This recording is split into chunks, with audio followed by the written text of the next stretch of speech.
What is up, guys? Ryan from Edit City here. Oh, that was a weird intro. Anyway, guys, basically today I'm going to be showing you guys how to make some awesome shake settings. It's a highly requested tutorial for both After Effects and Sony Vegas, so we're going to be doing both of them today.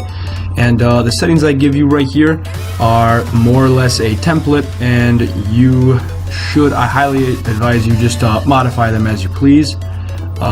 I definitely recommend you modify them because they will not work for every single thing. You can't just kind of copy and paste this to every single one. But so yeah, let's just get started. If you're not already subscribed, I highly suggest you do so. I'm going to be posting a lot more, so definitely go and do that.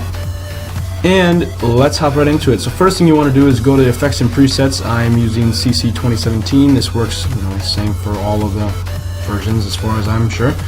And you go to Effects and Presets, and you're just going to want to search up S, and it's shake. It's very simple, and that's Sapphire Shake. So you're going to need Sapphire plugins. I will not supply you with them because, well, I'm just not gonna risk that. And then basically you hit, well, first before even doing that, that's just you make sure you got them. You want to click on your top layer, whatever your clip, and you want to hit Control Alt Y, which will bring up an adjustment layer. An adjustment layer is basically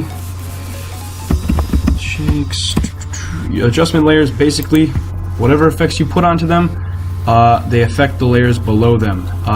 Do note that I don't believe changing the scale or certain transform properties, I don't believe they transferred to all layers. That kind of messes things up. So just kind of add effects and color corrections, color grades to your adjustment layers. But you can either do that or you can go layer new and then adjustment layer or any other layers that you have to add there.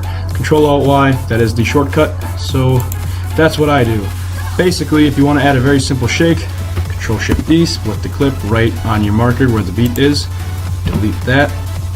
Or if you don't want to delete that, that's a perfect length for you, just hit the in bracket, and that nudges it this way, but I'm just going to get rid of it. And basically, I'm just going to time it because I know how long I want it to be, just about a second or so, maybe let's go 2 seconds-ish. And I like to split it again, and it automatically names it Shakes 2, Shakes 3. The first one I deleted, obviously, so that's why that's like that. Basically, if you want to add a super simple shake, you want the adjustment layer to start right there. This is going to have kind of no ease in. It's just going to kind of be bam right there. And this is the default S shake, what it looks like. I like to clean that up, sorry. And this is the default that you're going to have. You can load presets. They have some stock ones. It takes forever if you have a slow computer to load them up. But, they're there. You can save your own. But what I'm just going to show you right here is just a really, really simple one. You can modify. There's a lot of other stuff I'm not going to get into. Z-shake kind of looks cool if you want to mess around with that. But basically, first thing I always do, I tick on the motion blur. I want to see how much is on there already at 1, and I will be bumping this up, but you can, do whatever you want.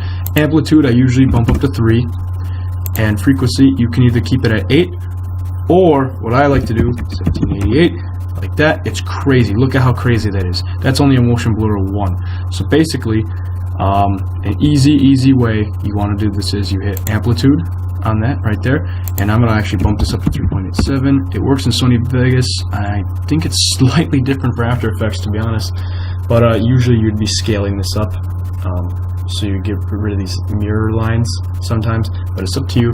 Basically, this is the dirty fast way to do this, and you just kind of want to advance a bunch of keyframes, and then you just want to bring the amplitude all the way down to 0. And you can leave the motion blur, you don't have to keyframe that. Basically, what this is going to make is, as you can see, the frequency makes it very fast. If I were to bump down the frequency back down to 8, the stock one that we had, you can see it's a little bit different.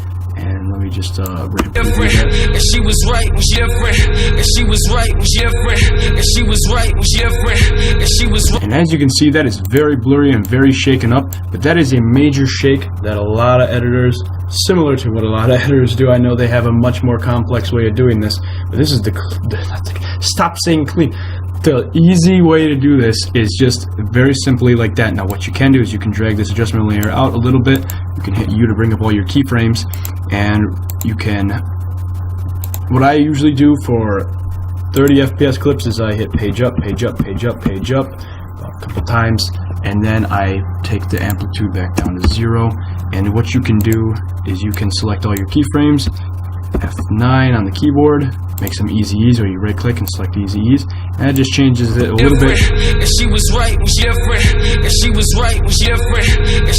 As you can see, it just kind of eases in and eases out a little bit nicer, a little smoother. It doesn't come so subtly, it kind of ramps up a little bit and then kind of slows down instead of going bam right there and then very quickly and sharp and rough. So that's the way you can typically do this to make it kind of cleaner. And to be honest with you, it's like the same exact thing in Sony Vegas.